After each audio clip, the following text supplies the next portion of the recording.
بعض چیزیں ہم یہ سمجھتے ہیں کہ شاید اس سے میرا مال ضائع ہو جائے گا. اتفاق سے شیخ قصہ بیان کر رہے تھے کہ ماں کے بیٹے تھے 3-4، ایک ہی بیٹا ساتھ ان کی مدد کرتا تھا. تو ماں الگ گھر میں ہے، بیٹا الگ گھر میں.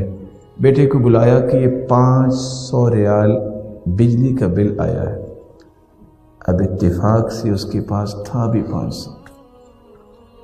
مہینے کا آخر ہے، سوچتا ہے، دل میں خیال آیا کہ دوسرے بیٹے کو کہہ دے، اس کو کہہ دے. کہتا اچھا بل تو پکڑ لیا، جیب میں ڈالا، گاڑی پہ نکلا.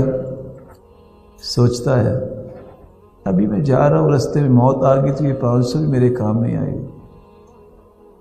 واپس گیا اور جا کے بل کی ادائیگی کی اور گاڑی پہ بیٹھا، میرا اللہ مالک. اتفاق سے اس کی میٹنگ تھی کچھ مشائخ کے ساتھ، علماء کے پاس، جو اس کو 2 سال پہلے سے جانتے تھے، اس کی نیکی، اس کی نماز. 500 روپے کا، 500 ریال کا بل ادا کرنے والے پہ کیا بیتی ہوگی کہ میرے پاس تو کچھ ہے نہیں. جو ہی وہاں سے میٹنگ سے فارغ ہو تو ایک شیخ نے کہا میری بات سن، مجھے پتہ چلا تھا کہ آپ مقروض ہیں. اور اس نے آرام سے ایک چیک دیا کہ گھر جا کے اس کو کھولیے گا اور نام نہ لیجیے. گھر جا کے کھولا تو 50,000 ریال کا چیک تھا.